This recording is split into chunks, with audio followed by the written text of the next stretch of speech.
आलेला आहे, तू मला भेटायला ये. ती मुलगी आई व घरी त्यांच्या नातेवाईकांना त्यांना घरच्यांना सांगून गेली की मी गणपती उत्सवाला मी गणपती पाहण्यासाठी मी जाते गणेशोत्सवासाठी. आणि असं कारण सांगून ती घरून ती निघून गेली खोटं सांगून. आणि नंतर तिच्यासोबत त्या आईचा तिचा मोबाईल होता. आणि नंतर मग तिथे त्या दिवशी ते इकडे तिकडे सोबत राहिले. नंतर ती त्या मुलाला म्हणाली की मला इथे काय राहायचं नाही, मला घरचे त्रास देतात वगैरे वगैरे. आणि कारण ते हे वयच असं असतं हे ना, तुम्ही आता एकदम सज्ञान आहात ना अज्ञान आहात. हे पौगंडावस्थेचं हे जे वय आहे म्हणजे तुम्ही आता कोणत्या म्हणजे तुमचं ते हे वयाचाच असतो म्हणजे ते सगळं आता तुम्ही आता जाण नाही आहे तुम्हाला ती बध्याबरोबर तुम्हाला आता जाण नसते आता या वयामध्ये. आई वडील जरी चांगले सांगितलं तरी तुम्हाला ते काहीतरी ते वेगळं वाटतं की ते काहीतरी आपल्यावरती अतिरेक करत आहेत किंवा शिक्षक सांगतात ते आपल्यावरती अतिरेक करतात असं आपला गैरसमज होतो. पण जो एखादा जर मित्र काहीतरी आपल्याला सांगतोय किंवा मैत्रीण आपल्याला काहीतरी सांगते तर आपल्याला वाटतं ती चांगल्या आपल्या भल्यासाठी सांगते. पण ॲक्च्युली ते तसं नसतंय. पालक तुमची जे सांगत असतात ते आपल्या भल्यासाठी सांगत असतात की आपलं त्यांना माहीत, कारण त्यांनी ते अनुभव घेतलेले असतात पूर्वी. यापूर्वी त्यांनी ते अनुभव घेतलेले असतात, त्यातून ते केलेले असतात. म्हणून ते म्हणत त्यांचा काय उद्देश असतो की आपल्या पाल्याला किंवा आपल्या नात्यायांना शिक्षक मुलाला काही त्रास होऊ नये त्यासाठी ते तुम्हाला कायम ते उपदेश देतात, बाबा तू असं करू नको असं वागू नको. त्याप्रमाणे ते त्या मुलीचे पण ते आई वडील सांगत होते, पण त्या मुलीने ऐकलं नाही आणि त्या मुलासोबत ती गेली निघून. तिथून नंतर ते कोल्हापूरला गेले, नको ते घडलं तिथे ते लॉजला. तिथून पुन्हा ते तिकडे त्यांच्या ते नगरला गेले. नगरला गेल्यानंतर ते त्यांच्या त्या मुलाच्या पण आई वडिलांना कळलं की ह्यांनी त्या मुलीला न त्यांच्या पालकांना सांगता घेऊन आलेले आहेत. मग नंतर मग ते आले तिथल्या पोलिसांना, त्यांनी यांनी इकडे कळवलं, त्यांनी तिकडच्या पोलिसांना कळवलं. पोलीस स्टेशनला गुन्हा दाखल झाला तिथचं. आज तो मुलगा जेलमध्ये आहे आणि त्या मुलीचं तो आयुष्यभर आहे. म्हणजे सांगायचं तात्पर्य का, आपले शिक्षक किंवा पालक जे आपल्याला सांगत असतात, काही सूचना देत असतात, ठीक आहे आपल्याला काही वेळा ते वाईट वाटतं परंतु ते आपल्या भल्यासाठी असतं. आलं का लक्षात. आणि जर का तुम्हाला काय त्रास होतोय, एखादी काय गोष्ट तुम्हाला खटकते किंवा काहीतरी तुम्हाला एखाद्या माणसाला म्हणजे काहीतरी बाबा जो रागाने बोलतोय, मला आई वडील मात्र कोणाशी तरी आपलं मन मोकळं करा. आपले शेजारचे आपले शिक्षक आहेत, आपले मित्र मैत्रिणी आहेत, आपल्या जवळचे आहेत किंवा आपले नाते आई वडील आहेत, भाऊ बहीण आहेत, कोणाशी तरी तुमचं ज्याच्याशी शक्य आहे, तुमचं त्याच्याशी पटतं आहे त्याशी तुम्ही मन मोकळं करा.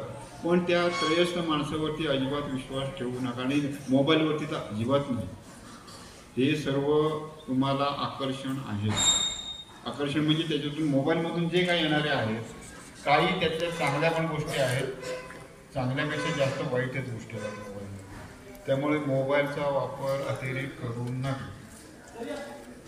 समजलं. एक उदाहरण तुमच्यासाठी ठीक आहे. दुसरी गोष्ट, मोबाईल ऑपरेट करत असताना, कारण जनरली आता तुम्ही लहान असल्यामुळे तो ते मोबाईल तुम्ही तुमच्या सिम तुमच्या नावावरती तुम्ही घेऊ शकत नाही. ते आपल्या आई वडील भाऊ बहीण कोणातरी सज्ञान माणसाच्या नावावरती असतं, ते त्यांच्या नावावरती ते रजिस्टर करावं लागतं. पुन्हा ते जे काही त्यांचे काही ॲप्लिकेशन असते ते त्यांच्याच नावावरती रजिस्टर करावं लागतं, कारण ते सज्ञान असतं, तुमच्या नावावरती होत नाही. मग तुम्ही कुठेतरी चुकून एखादं त्यांचं बँकेचं अकाउंट असलेलं जर तुम्ही ते ॲप्लिकेशन ओपन केलं चुकून किंवा जाणून बुजून, ते काय माहिती नाही, पण त्याचा कुठेतरी मिसयूज नंतर होत जातो. मग तुम्ही चुकून तो तुम्हाला OTP येतो, तुम्ही सांगून बसता, तुम्हाला माहीत असतं नसतं त्यातलं कसं ऑपरेट करायचं. आणि मग समोरचा जो कोण हॅकर्स आहे किंवा जो कोण असेल, आजकाल असे भरपूर प्रकार होत आहेत.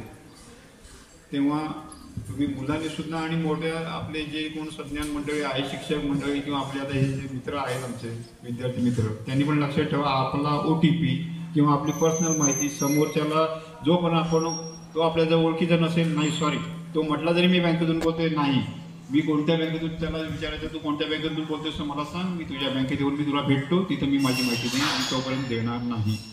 तो कोणीही असला तरी आपला OTP किंवा आपली पर्सनल माहिती समोरच्या माणसाला द्यायची नाही, अजिबात द्यायची नाही. तसेच आता बऱ्याच वेळा आजकाल ते फॅड झालेलं आहे. आम्ही आता रत्नागिरीतून इथे आलो या कामासाठी. मी आता इथले काहीतरी फोटो काढले आता इथले शाळेचे, लगेच अपलोड करणार आपण व्हॉट्सअपला किंवा फेसबुकला वगैरे वगैरे, इंस्टाग्रामला. असे फोटो अपलोड केल्यामुळे आता मी आणि माझ्या मिसेसचा फोटो जर का तिथला अपलोड केला, कोणतरी हॅकर जर का माझा मोबाईल जर का तिकडे हॅक करत असेल, अगर वापरत असेल, किंवा त्याने माझा DP ओपन केला, त्याला माहिती आहे मी आज माझं लोकेशन आज माझं इथं आता गगनबावड्याचं आहे, त्याला माहिती आहे ह्याच्या घरी कोणी नाही आहे, तिथं जाऊन तिथे घरफोडी किंवा चोरी असे प्रकार चोरटे करत आहेत. म्हणजे मेन तुम्हाला ठीक आहे, तुम्हाला वाटतंय बाबा आपलं म्हणजे आपला फोटो किंवा आपण कुठे गेलोय काही आवड असते, अपलोड करा. पण ते कधी आपल्या घरी गेल्यानंतर, बाहेर असताना अजिबात नाही. बऱ्याचदा काय होतं, आता नातेवाईक सुद्धा, आता मोठी आपल्या आई वडील कुठेतरी बाहेर जातात, त्यांची छोटी मुलं, लहान मुलं, मुली घरी असतात, त्यावेळेला आपण कुठेतरी मग आपले फोटो बाहेरचे टाकतो. त्यावेळेला आपली मुली, तरुण मुली किंवा तरुण मुलं घरी असतात, एकटेच असतात, त्यांच्या बाबतीत काहीतरी गैरप्रकार घडण्याची दाट शक्यता आजकाल चालू आहेत.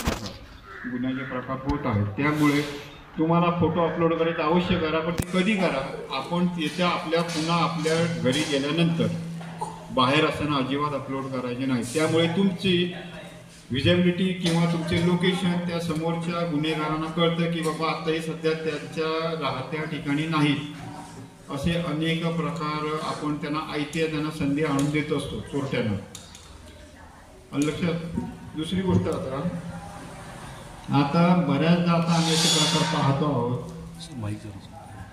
हॅलो, ऐकायला येते ना? आता जास्त करून लहान मुली, ज्या अल्पवयीन मुली आहेत, त्यांच्या बाबतीत आता मी बोलतो. मी आता स्पष्ट बोलतो, राग मानू नका माझ्या, म्हणजे तुम्हाला फक्त सजग जागृत करण्याचा माझा उद्देश आहे. कारण आम्ही अनुभव सध्या घेत आहोत, सरास घेत आहोत. तर लहान मुलींनी, लहान म्हणजे आम्ही सगळ्यांनी लक्षात घ्या, एखादा मुलगा असेल, आपल्या वर्गातला असेल, शेजारचा असेल, एखादा पुरुष असेल, तो कोणत्याही वयाचा, आलं का लक्षात? जर तो आपल्याला आक्षेपार्ह कुठेतरी स्पर्श जर करत असेल, ठीक आहे, प्रेमाने कुठेतरी तट्टी मारणे, कुठेतरी गाल पकडणे, ओके. परंतु आक्षेपाने जर कुठेतरी जर तुम्हाला हात लावत असेल, लक्षात आलं का तुम्हाला? तर तात्काळ तुम्ही तुमच्या पालकांना, शिक्षकांना, ते पण शक्य नसेल तर आपला कोणतरी मोठा भावंड असेल, मित्र मैत्रीण कोण असेल, ज्याच्याशी तुम्ही मनमोकळेपणाने बोलू शकता, त्याच्याशी तात्काळ सांगायचं आहे. अजिबात लाज बाळगायची नाही. हे प्रकार जिथल्या तिथे थांबले पाहिजे. अत्यंत गंभीर प्रकार आजकाल होत आहेत. अत्यंत गंभीर प्रकार होत आहेत. काय होतं, अजाण मुलं असतात, त्यांना त्याची काही एक जाण नसते, परंतु जे समोरचा माणूस असतो तो दूरवर्तनी, तो तुमच्याशी गैरप्रकार करत असतो, तुम्हाला हे जाण नसते. पण तुम्हाला साधारणचं जरी जाणवलं किंवा आपण जर काय पाहिलं, ठीक आहे, एखादं लहान असेल, एकदम 2-4 वर्षाचं, म्हणजे 5-6 वर्षाची जर का एखादी छोटी बालिका असेल, मुलगी असेल, आणि तिच्या बाबतीत करते असं कोणतरी 10-12 वर्षाच्या मुलीने जर पाहिलं, तर तिने तरी शेजारच्यांना किंवा आपल्या जवळच्या माणसांना, शिक्षकांना, कोणाला तरी सांगितलं पाहिजे. शाळेत जरी काय असा काय प्रकार होत असेल तरी आपण शिक्षकांना आपल्या गुड टच आणि बॅड टच, गुड टच आणि बॅड टच, हे आपण शिक्षकांना तात्काळ सांगितलं पाहिजे किंवा आपल्या नातेवाईकांना तरी सांगितलं पाहिजे, की जेणेकरून ते पोलिसांपर्यंत जाईल आणि त्यांना योग्य ती कारवाई करता येईल. आजकाल बरेच असे प्रकार चालतात. मग तुम्हाला काहीतरी चॉकलेट देणं, खायला देणं, चल तुला इकडे फिरायला नेतो, तिकडे फिरायला नेतो, आपण फिरायला जाऊ वगैरे, असे काहीतरी, तुम्हाला काही त्यातलं काही कळत नाही. खरी गोष्ट आहे, तुम्हाला त्यातलं काही जाण नसते बऱ्याचदा. तर ते तुम्ही तात्काळ वरिष्ठांच्या, आपल्या किंवा आपले जे शिक्षक पालक असतील त्यांच्या निर्देशनाच्या बाबतीत वेगळ्या गोष्टी आणून द्यायच्या आहेत. तर लक्षात आता राहिलं. आता हे महत्त्वाच्या गोष्टी आहेत. पहिलं म्हणजे आपल्या बँकिंगच्या बाबतीतलं, कोणालाही समोरच्या माणसाला कोणतीही माहिती द्यायची नाही, बँकिंगच्या काय आणि अन्य काय. ते संबंधित कोण जर समोरून काय विचारत असेल तर त्यांना सांगा तुमचं ऑफिस कुठे आहे, मला सांगा, मी तुमच्या ऑफिसला येऊन भेटतो किंवा भेटते, जे काय असेल तिथं जाऊन त्यांना तुम्हाला मी तिथं मला सांगा. तुमचं नाव सांगा, मी तुम्हाला तिथे भेटेल. माझ्या आता फोनवरती कोणतीही माहिती देणार नाही. हां, आता तर आता महत्त्वाची गोष्ट राहिली. आता तुम्हाला जर का पोलीस भरती जर व्हायचं असेल तर कॉन्स्टेबल या पदासाठी कमीत कमी आता 12वी आहे. 12वी पास पाहिजे. आणि अधिकारी व्हायचं असेल तर तुम्हाला डिग्री पाहिजे तुमच्याकडे, BA, BSc, BCom वगैरे वगैरे. त्यानंतर ते DSL तुमच्याकडे डिग्री असेल तर तुम्ही डायरेक्ट MPSCची एक्झाम देऊ शकता. आणि कॉन्स्टेबल या पदासाठी जर का भरती व्हायचं असेल तर 12वी कमीत कमी. मुलींना पण 12वीच आहे. म्हणजे 12वीचं शिक्षणाची अट सर प्रत्येकालाच आहे. फक्त त्याच्यामध्ये कास्ट आपल्या कास्ट वाईज तुम्हाला फक्त एज लिमिटमध्ये तुम्हाला थोडंसं कन्सेशन मिळतं. काही तिथं पोस्ट जास्तीच्या कमी जास्तीच्या असतात. आणि त्यासाठी जर तुम्हाला आता कॉन्स्टेबल म्हणून जर का भरती व्हायचं असेल तर त्यासाठी प्रॅक्टिस कंपल्सरी पाहिजे. आत्तापासून जर का तुम्ही सुरुवात केली. माझं इकडे येण्याचं एम नव्हतंच. मला जायचं होतं आर्मीला. त्यामुळे मी 4थीपासून मी सुरुवात केली होती. इयत्ता 4थीपासून. कारण माझं एकच एम होतं. माझा एकच होता, मला आर्मीमध्ये जायचं होतं. 5 ते 6 वेळा मी ट्राय केलं पण ते मला काही शक्य झालं नाही. मी BSFच्या भरतीला पण गेलो होतो पण नाही झालं. मी टेमला इथं कोल्हापूरला पण, कुलाबा वगैरे या साताऱ्याला नाही झालं. तर मग ते करत असताना मग इकडे पोलीसमध्ये कॉल आला. तिथे ते माझी प्रॅक्टिसमध्ये मला आर्मीला जायचं असल्यामुळे मी प्रॅक्टिस करत होतो. त्यामुळे इकडे मला पोलीस भरतीला मला काही ते एकदम इझी होऊन गेलं ते. परंतु प्रॅक्टिस पाहिजे, त्यासाठी रेग्युलर प्रॅक्टिस पाहिजे. रोजचं तुमचं ते रनिंग वगैरे पाहिजे. जिम पुशअप्स वगैरे म्हणजे आपले जे काय आहे इव्हेंट आमचे गोळाफेक, पूर्वी भरपूर इव्हेंट होते, आता कमी झालेत ते. आता फक्त गोळाफेक आहे, लॉंग जम्प आहे, नंतर 100 मीटर, 100 मीटर असे 4-5 इव्हेंट आहेत. जास्त काही नाही आहे. त्यामुळे कोणाला जर पोलीस भरती जर व्हायची इच्छा असेल तर एकतर आता कमीत कमी 12वी. आणि जर तुम्हाला अधिकारी व्हायचं असेल डायरेक्ट MPSC, UPSC तर डिग्री तरी पाहिजे आपल्याला. आणखीन आता काय फिजिकल फिटनेससाठी जेवणाच्या आहाराच्या बाबतीत काय परिस्थिती? आहार मेन म्हणजे पहिलं तुमचं मोबाईल वापर 0च करणं. या वयात तुम्हाला आता काय आवश्यकता नाही आहे मोबाईल. कारण मोबाईलमध्ये तुम्ही गुंतलात. काही बऱ्याचदा आता मुलांना सवय असते मोबाईल समोर लावल्याशिवाय जेवण खाली जात नाही, आपलं घास जात नाही खाली. मोबाईल कंप्लीट तुम्ही, कारण त्याचे आरोग्यावरती पण परिणाम होत आहे. तुमचे डोळे बाद होणार, डोळे खराब होणार. आणि ते जेवण आपण ते मोबाईलमध्ये बघत असल्यामुळे व्यवस्थित आपण व्यवस्थित चावलं, त्याचं चरवण होत नसल्यामुळे त्याचं ते व्यवस्थित पचन होणार नाही. पहिलं म्हणजे मोबाईल तुम्ही बंदच करा आणि मैदानी खेळावरती जास्त लक्ष द्या.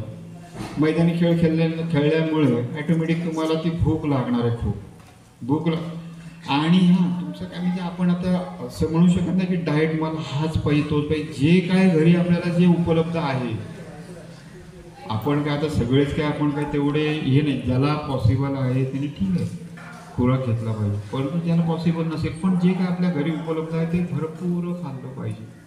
पण ते कधी खाल्लं तुम्हाला जाईल ज्यावेळी तुम्ही भरपूर मैदानी खेळ खेळाल. त्यावेळेला मैदानी खेळ कधी तुम्ही खेळणार तर मोबाईल बंद होणार त्यावेळेला. ते दुकानातलं खातात बघा ते. येस, ते जंक फूड नाही. जंक फूडपेक्षा मग आपले घरी शेंगदाणे, गूळ आहे, हरभरे आहे, नक्की झाले. जंक फूड अजिबात नको. कारण जंक फूड ते आपल्या शरीरासाठी नाहीच ते बनवलेलं आहे.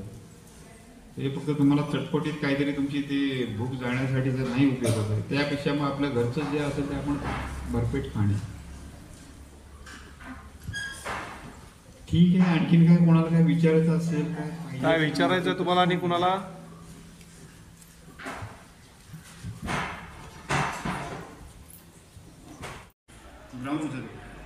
नाही सर, विनंती आहे तुम्हाला, तुम्ही हक्काने या. कधी शेड्यूल कधी तुमचं या शाळा आमच्या वर्षभरात कधी या, सरांना कल्पना द्या. जर अशा मुली पाठीमागे व्हा बाळांनो. सर तुमच्या गप्पा चालू राहून दे. गप्पा चालू राहून दे सर तुमच्या रेग्युलर. तर हा मोबाईलचा IMEI नंबर कसं *#06 हे IMEI बरोबर *#06#. म्हणजे काय होतं, तुम्ही जरी सिम कार्ड जरी काढून टाकलं, सिम कार्ड जर असेल तरी लोकेशन आपल्याला मिळतं म्हणजे पोलिसांना, तुम्हाला पब्लिकला नाही. आणि जरी सिम कार्ड जरी काढून टाकलं, दुसरं सिम इन्सर्ट केलं त्याच्यामध्ये कोणाचंही, तरी आम्हाला या मोबाईलच्या IMEI नंबरवरून त्याचा CDR आम्ही काढू शकतो. त्यामुळे कोणाचाही मोबाईल सापडला तरी त्याला हात लावायचा, जर लावला तर नेहमी कुठेतरी संबंधित ह्या आस्थापनेने घेऊन जमा करा. कोणाकडे बाबा आता तुम्ही तर शाळेच्या शिक्षकांकडे बघा, आपले हेडमास्टर साहेब आहे किंवा आपले सर असतील त्यांच्याकडे नेऊन जमा करा. मोबाईल घातक वस्तू आहे. त्यामुळे आयफोनला हातच लावू नका. अत्यंत विष आहे ते, समजलं का? अत्यंत घातक आहे. तर मोबाईलच्या सिस्टम अशी आहे की पोलिसांना त्याची सगळी माहिती सगळी जागेवरती आम्हाला बघा.